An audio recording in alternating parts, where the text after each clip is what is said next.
Hello and welcome to this week's episode of John's Garage. This week we are flipping mad again, okay? So we're back to another series of this whereby I'm getting cars, doing a few little jobs to them and flipping them on, kind of like the original wheeler dealers type of a deal. Anyway, the owner of this car contacted me in response to the last one and said, listen John, I have a car here and you are welcome to it at a very special price. And the reason you're welcome to it is I'm very busy. I have been done before during a deal on a well-known motoring sales website, and they just said, listen, if they name the price, they'll be really clear about the condition. They did all of that, and they just said, right, you can have it, but it's on a no negotiation basis. This is the price, that is it, this is what you were getting. I went up, I viewed the car, and I was delighted. I said, absolutely, 100%, I will take that. Not even going to argue about the price. Thank you as well to another person who then drove the car down for a very, very small fee, drove the car down to me. It meant I didn't have to get it transported again, cut the cost of everything, which means I'll pass that on at the end of this video to whoever is going to buy the car. In other words, what I'm saying is you're going to get a cheap car. Now, unusually in this one, I seem to have done a good deal because I can't find anything wrong with it. But anyway, I said it the last video, I actually had bought it by the last video, and the last flipping mad series, I said I had bought a true off-road four-wheel drive. Coming into the winter, I said, right, this is something somebody's going to need. We're coming up to the start of November right now. Bought it in October, coming up to the start of November right now. I said, this is what someone is going to need. They're going to get a kick out of this and they're going to get a bit of use to it. So without any further ado, let's have a little look at the car. That is right, folks. A true off-road hero. A full, proper off-roader. A Suzuki Jimny. This is the 1.3 litre version, which is all we really got in Ireland, but 1.6 and 1.5 diesel were available in other markets, okay? So, what exactly is this? Believe it or not, for people who aren't aware, this is a genuine off-roader. This will beat a Land Rover Defender and Range Rover off-road. That's how good this is. So, we have, just like a traditional off-roader, separate body on frame construction. We have a longitudinally mounted engine. We have a two-wheel drive gearbox, four-wheel drive gearbox, that's high ratio. We also have a low ratio gearbox, and if you shift into the low ratio gearbox, your differentials lock up, and this car will literally go anywhere. So just to say, folks, I have a little issue with my gyro, okay? So if the camera's a little bit shakier than often, my apologies about that, but I will do my absolute best to keep it steady. So this tiny little shoebox is genuinely brilliant off-road. So what have I bought you? Let's have a little look around. So you can see already it's a bit dirty, and I have a good explanation for that. One of my daily cars, which is going to come into view in shot in a minute, way back there, which I've never actually featured in the channel. I have a video done, I have it ready to go. So I'm not going to talk about exactly what is up because that's going to require a video in its own right. But anyway, this has been pushed into full-time service. This is my daily driver right now. I got it. I didn't know why I bought it. I didn't know what I wanted it for. But I'm going to use it in this series, okay? I hadn't this series planned actually when I bought it, but I thought, you know what? We'll have a bit of fun with this. So, you can see bodywork condition is really good. I'm going to show you the minor flaws. So if I come in here, there's a tiny little ripple here, and I mean tiny, okay? Very, very small. For anyone going off-road, that's not going to worry you. If we come in over here, we have a tiny crack. But that's it. Everything is good in that regard. Walk around, the rest of it all really good condition. Really good. It's a bit dirty because this is right now my daily driver, and there is two things which I thought were eyes, but I don't know, it's like a little sticker stuck on it. No idea what that's about. And a tiny bumper scuff. That's it. Other than that, this car is good to go. Let's have a little look inside. So very basic on the inside. We have auto down driver's window, we have passenger electric window, and we have window lock if you want to lock out the passenger for whatever reason. We have a teeny tiny interior, which I fit in amazingly, okay? Front fog lights, rear fog lights, little adjustments here, electric mirrors, power steering, indicator is on the correct side, despite what you may think. We do not have air conditioning, which I couldn't care less in the car this small. We have a radio, CD player isn't working, but everything else is working. And other than that, the interior is in really good condition. And that's kind of it. That's all we have. This car is as basic as it comes. Let's have a look at the tiny, tiny boot. So, to explain how small the boot is, I have a Haynes manual, and it's about 1 inch bigger than that, okay? That is how tiny it is. You have seating for 4 people inside, and I have a couple of other odds and ends. As I say, I'm using the car daily, so all my stuff is in the car. And of course, like a real traditional 4-wheel drive, you have the swing opening tailgate and the rugged tyre on the boot. Okay, everything works though, which is great. And this is going to amaze you. When I say I'm using this daily, I mean, I'm just going to flip that forward. I am using this daily. This is the family runaround. We fit 4 people in here, 5-year-old child, 2-year-old child, and my gorgeous wife fits up here. Nobody complains about space. In fact, of all the cars I've owned, this one has probably been the biggest hit. Everybody likes this car.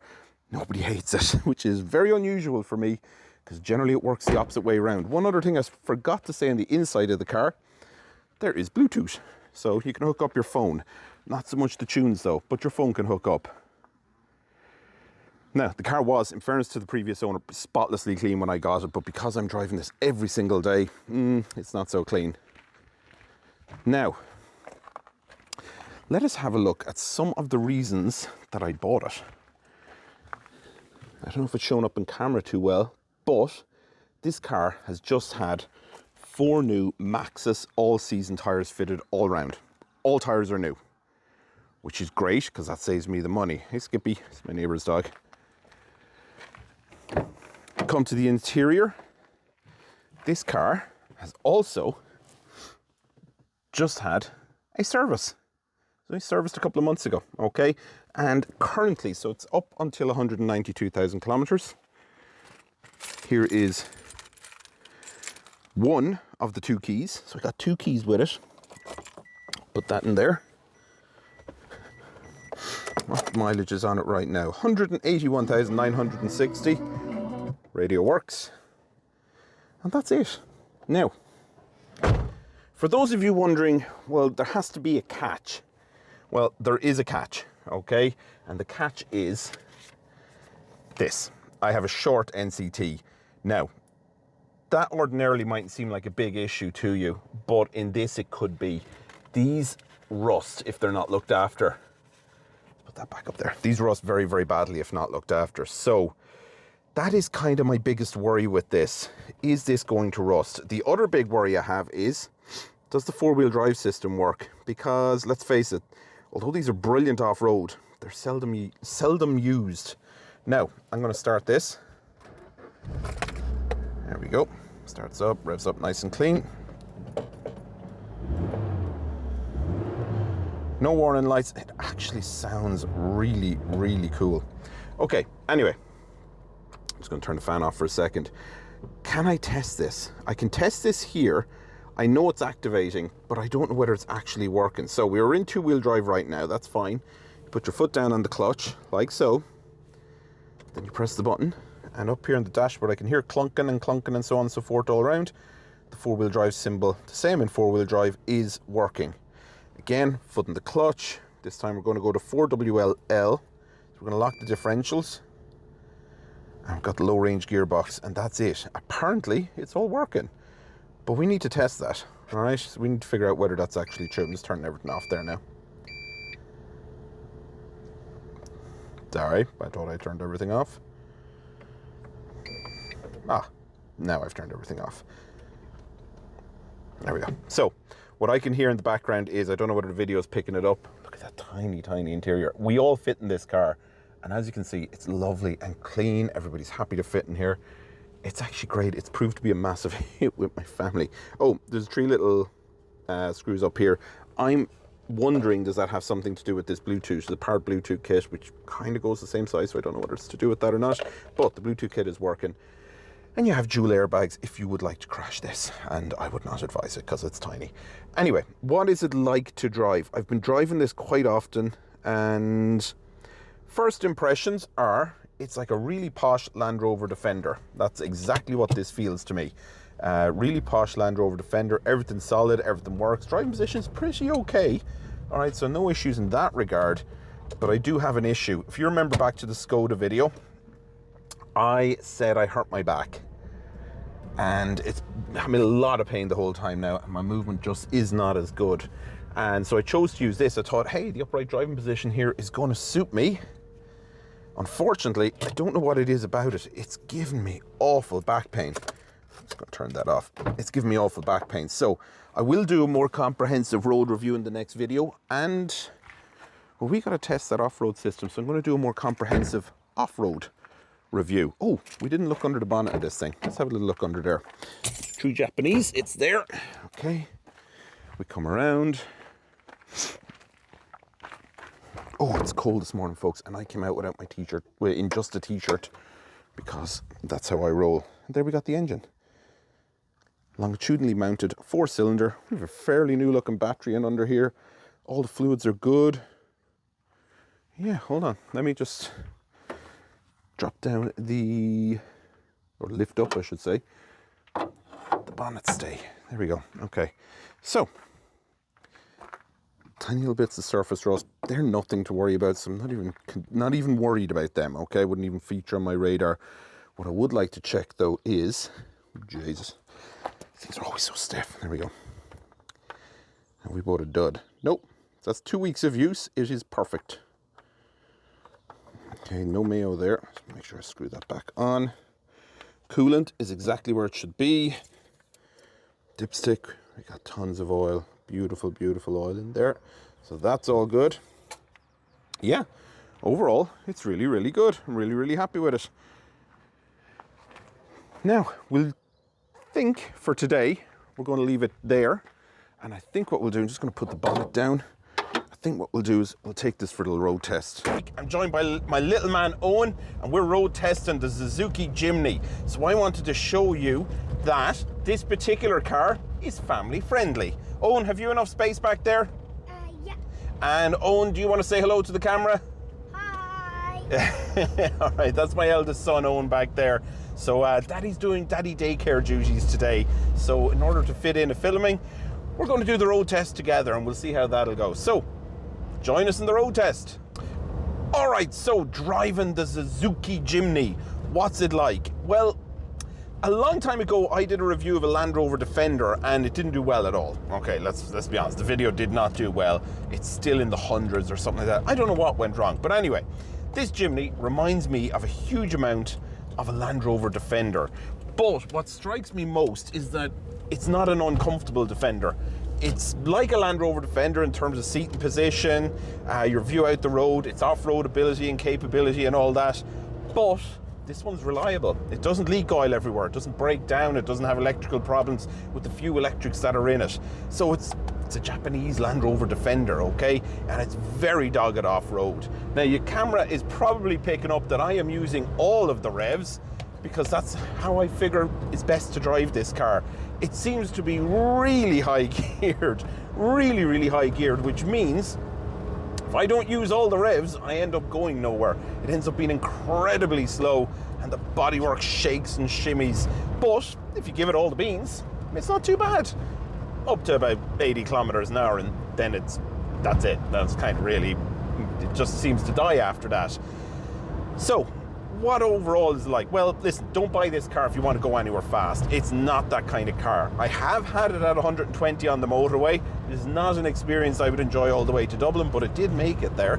80 kilometers per hour to 90 kilometers per hour, that's where it sits best. Okay, you can see now what I'm kind of getting on with the Land Rover Defender comparison. The ride quality is very bumpy, okay, we'll put it like that. But then again, we do have solid axles all round, so it's going to be bumpy, it's going to be choppy, you're going to get shakes, you're going to get shimmies, you're going to be kind of bounced around the place. And let's be honest, its road performance, and I'm on country roads right now, is mediocre at best. However, it is actually incredibly fun. You're getting tossed around the place. The suspension is wavy. You can see my son flopping around back there.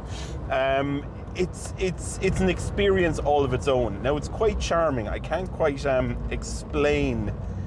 Despite the fact it's so bad, it's actually really enjoyable. Now, a friend of mine described this as the Suzuki Swift of four-wheel drives. In so many ways, it's mediocre. But then in the places it needs to be brilliant, it is absolutely outstanding in its field, and it will be in its field in a little while. So, choppy, bumpy, a little bit crude in terms of drivability, but incredibly reliable. Really, really reliable. The only weak spot on this particular generation is the gearbox. However, I've been told by the previous owner this one has been rebuilt, but we'll just say a friend did it, a good friend, a qualified friend, a very well-known mechanic in Dublin did it, but because they were known to each other, well, we'll just say they sorted it out between themselves in terms of cost. So I don't have a receipt for it, but I'm happy that the work has been done, because there's no way one of these would make 180,000 kilometers without it being done. Now you can hear all of the bumps and the bangs and the knocks and stuff like there. I am really on little country single traffic road right now. I have to pull in for all those cars, but what you can also tell is I ain't slowing down. I'm just going for it, because this thing has great big sidewalls on the wheels, good tough suspension. There's nothing to worry about with this. High ground clearance. I'm not going to get stuck here. I'm not going to have a problem, and that is great. Whereas if I was in one of my normal cars, I'd be really protective of it. Now, driving position, apart from the fact, for me, I've back problems, so this is really, it's fine on short runs, but at over 40 minutes, I get out and have a numb left leg, pins and needles in my hands, and pins and needles in my lower back, and it's just not a pleasant experience. But on short runs, it's perfect, it's fine, there's no issues with it. What I do like about it is the fact it is tiny. Now, to give you an explanation of just how small this car is, in Japan, this was available as a K car. So it had shorter front and rear bumpers, didn't have the arch extensions, and it had narrower tires. And that's it. No alterations to the bodywork itself, but that made it a K car. So this is a small car. But as you can see, I'm a big fella, and I fit in the car, no problems, okay? Absolutely no problems in terms of size and so on and so forth. So we'll downshift there, and we'll accelerate. We are currently at 40 kilometers per hour. I'll let you know when we get to the speed limit. 60 kilometers per hour.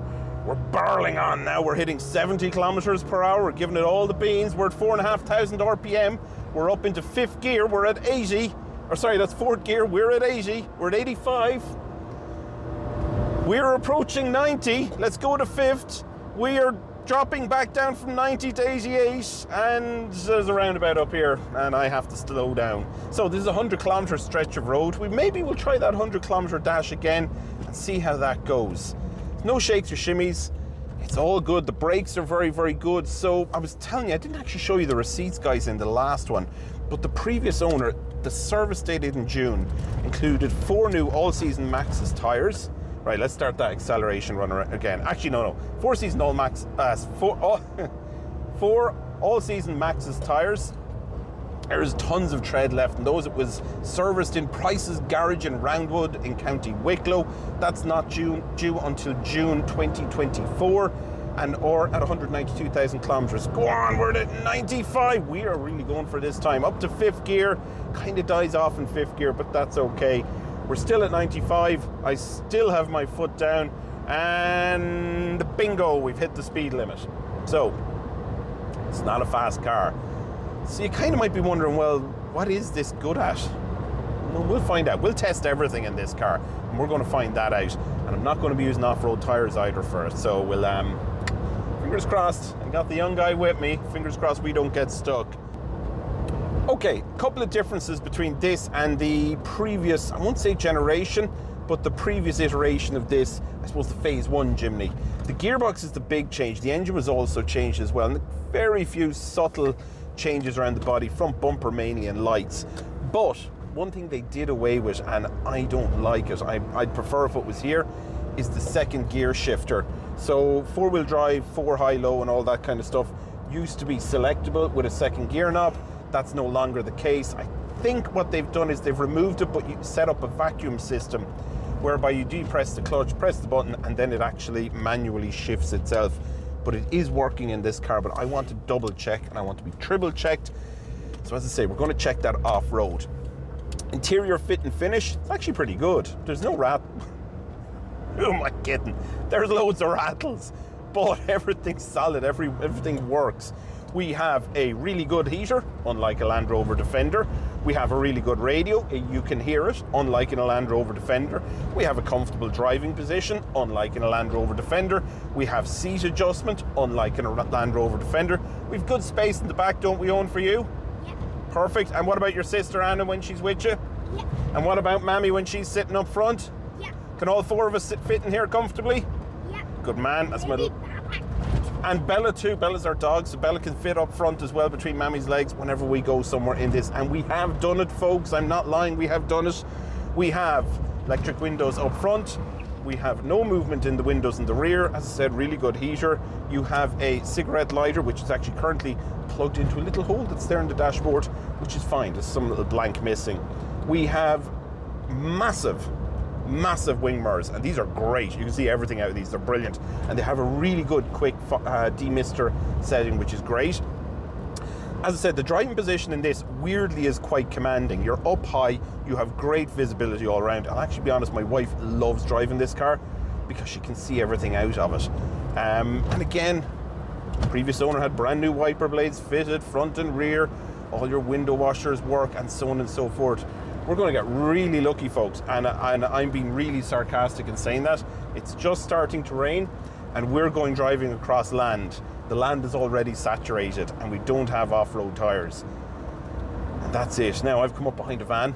There is no chance of me overtaking the van, so yeah, let's just sit back and relax, because there's not much else I can do.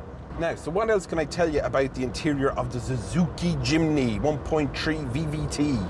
Well, I was expecting with the very VVT system that this would be a little bit more lively, and I can absolutely confirm it is not lively at all. Foot to the floor stuff doesn't matter, but the engine has this weird engine note. It sounds like a turbo diesel, and I don't mean it's rattly. I mean you can feel it sucking air. There's just something about it. It sounds a lot more powerful than it is. Next up, your dashboard. Lovely hard plastics from the Hard Plastic Factory in Japan. But other than that, it's all really good. Nothing's broken. Everything works exactly as you'd want. Yeah, but like, I'm kind of being tongue-in-cheek about a lot of it, but it's actually a really, really good example of one of these. And finally, road holding. I wouldn't like to do an elk test in this. I have had to stop suddenly in it. It's no problem with that. There's a great big dive in it, but it had pulled up pretty quick. But going around turns... Owen, does the body lean going around turns? Yeah, my rear seat passenger confirms that, because a couple of times he complained. He thought Daddy was wobbling the car like this, but in fact that was just the way the car is when you're going along country roads and going around turns, okay? But mechanical shift in the 5-speed gearbox, listen, it clicks in and out of gear, but it's a pretty good car overall. I'm pretty happy with it. Now, I said I was using this for work right now, so I'm doing quite a bit of driving in this. Average fuel economy for me is 8.5 litres per 100 kilometres. I don't know whether that's good for one of these or bad for one of these, but that's what I'm getting from it. So just be aware. I suppose they're a little on the heavier side, but then again, you're talking about a traditional body on frame, solid axle, 4-wheel drive. You're not talking about a little city car, okay? Although that's the size that it is. Okay, folks, so you're joining us back here in the Jimny. You'll note Owen has joined me up front. There's a valid reason for this. It gets very choppy in the rear when we go off-road, so I don't want him bouncing around and getting hurt, okay? Next up, okay, we're off public roads. So from this point forward, we're on our own. So let's see what goes on. So I'm currently in 2-wheel drive, so that means the rear wheels are providing drive. I'm going on to, it's a hard surface lane, but it is bumpy, and I do know it gets wet and gets flooded. And just for context, this is the last couple of days in October, and I know, and you know, we've had plenty of rain. So we'll just see how we go. Ooh, the back end of this is light, and I can feel it skidding around quite a bit. We'll see how we go, and once we feel we need to put on 4-wheel drive, that's what we're going to do. We go for it, Owen? Yeah.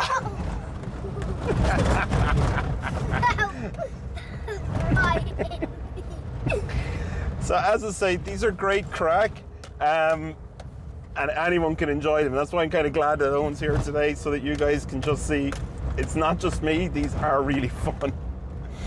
And this is where they come into their own. This is where that rough and crude suspension and all that kind of stuff, it's where it all begins to make sense. So we're in a farmyard. We are going to go off-road now at this point. Right in front of me is a dirt track, leads us out into a couple of agricultural fields, and there has a farmer been going in and out, but he's going in and out in a long wheelbase Land Cruiser, so I can't even follow his tracks because, well, they're too wide, so I'm too narrow. So I'm still in two-wheel drive mode. I know I'm going to get stuck, but we will hopefully get our way out of it. So still in two-wheel drive. Oh no, he's closed the gate. That is not a good thing. Oh dear. So we're still in two-wheel drive. Oh my God, she's still gripping. What do you think, Ohm? Will we make it in two-wheel drive? Yeah. No way. I don't think we will. I think we will, because that... So much for my road test. She's still going in two-wheel drive. This little mountain goat, I'm telling. Oh. Now we're in trouble. Okay. So I'm going to switch to four-wheel drive. Four-wheel drive's now activated. She's pulling her way out. She's clawing. She's going. She's still making it. But I have a problem. He's closed the gate, and since I was out here last week, there's animals now in the field. So let's stick it in reverse. Can we get out of this? Oh, she's struggling, and I don't even have boots. So I'm going to go to low-range gearbox. So this is going to lock my differentials. My steering is going to go rubbish. But by God, she's pushing her way through. What do you think, Owen? Yeah.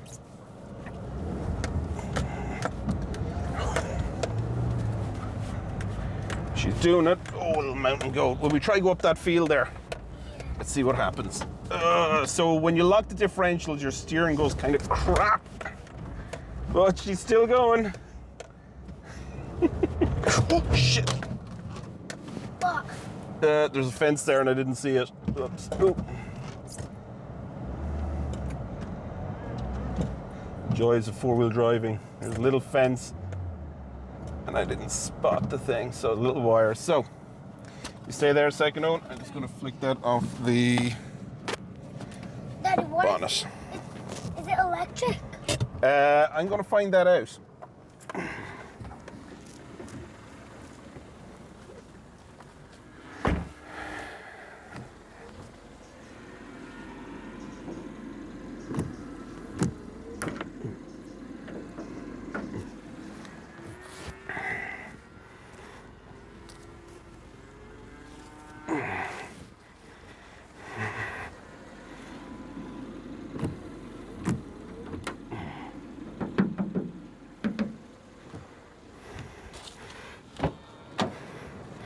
Yes, Owen, it's electric.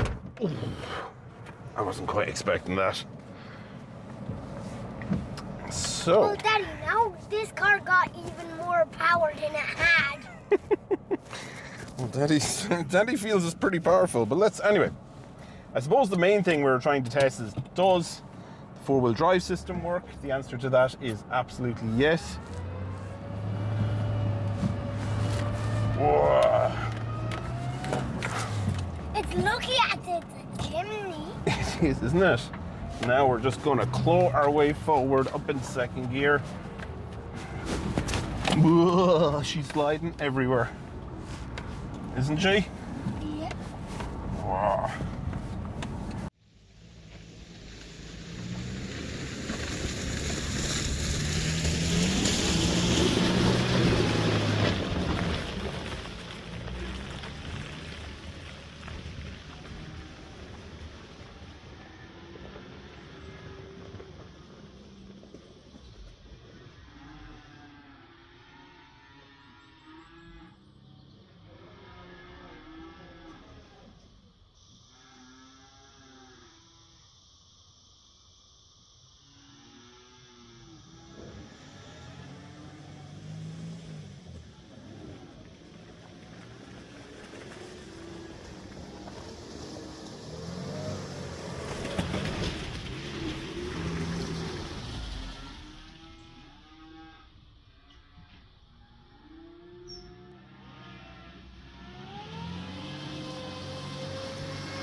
mountain goat. Okay folks, I've just gone and gotten my camera equipment back. Let's have a little look at the Jimny after her off-road experience. Now, it's not too much. I thought the fields were going to be open. I thought we could go in and around the fields, but unfortunately, the farmer has animals in them and they're not open, so I'm not gonna go in and around them today. So, we have, I think at this point, firmly established the four-wheel drive system works. Two-wheel drive took me a lot further than I expected, but yeah, we got there. I got a little bit stuck in one run, but we got out. And my shoes are still clean. So, she's pretty good off-road. We have established that. I've just finished up off-roading. The car is filthy. It is absolutely covered in muck. So what I didn't tell you is our NCT is in a couple of hours. Now, you might be wondering how I got such a short slot. Well, really simple. I went online 2 nights ago at 11:30. That's when all the empty slots appear. And I just booked one and I got really lucky. Okay, so it only took me 2 days to get it. Now, in preparing this car for NCT, well, the tires are all new. It's fully serviced. I've been giving it a good drive. The only other thing I can say to you is there was a bulb gone. Dip beam was gone up front on the left-hand side. So I swapped that out and that cost me a grand total of no euros because I had a bulb on the shelf. So that just went in. So essentially, I'm just going to bang it in and see how it goes. The suspension seems nice and tight. It's not pulling left, it's not pulling right. Yeah, so fingers crossed. We got to go home, we got to clean this up, and we got to go and see how we get on, okay? So, yeah, that's our plan. That is our plan. We've gotten back from off-roading. The NCT is in a couple of hours. The car is in an absolute hoop, I'm not going to lie to you. So we got to clean it down. Now, the main thing I think the NCT testers are going to be worried about is underneath. So what we're going to do on top, and first of all, going to just hose off all the heavy stuff. I'll hose it off underneath as well.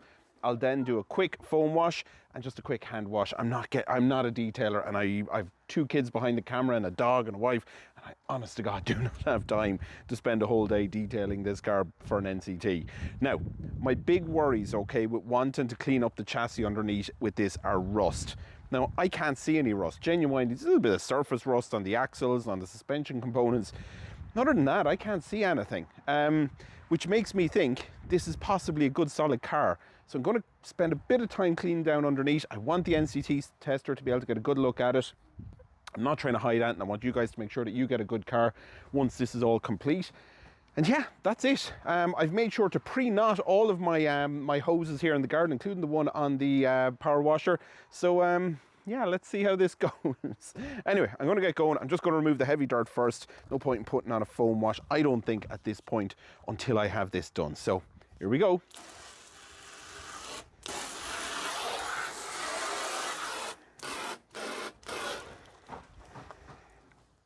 That's not right. I'm going to go figure out this first.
Right, folks, so we're setting off for the NCT Centre, and I am currently trying to avoid all the potholes on my driveway because I don't want to splash up dirty water because I've spent so long cleaning the thing now. At this stage, I'd like to keep it clean. But anyway, in preparation for the test, what have I done? Well, cleaned the car, obviously. I have checked the bulbs, checked the tyre pressures. Everything seems good, everything seems right. As I said, the only thing I've had to do to the car is change one headlight bulb.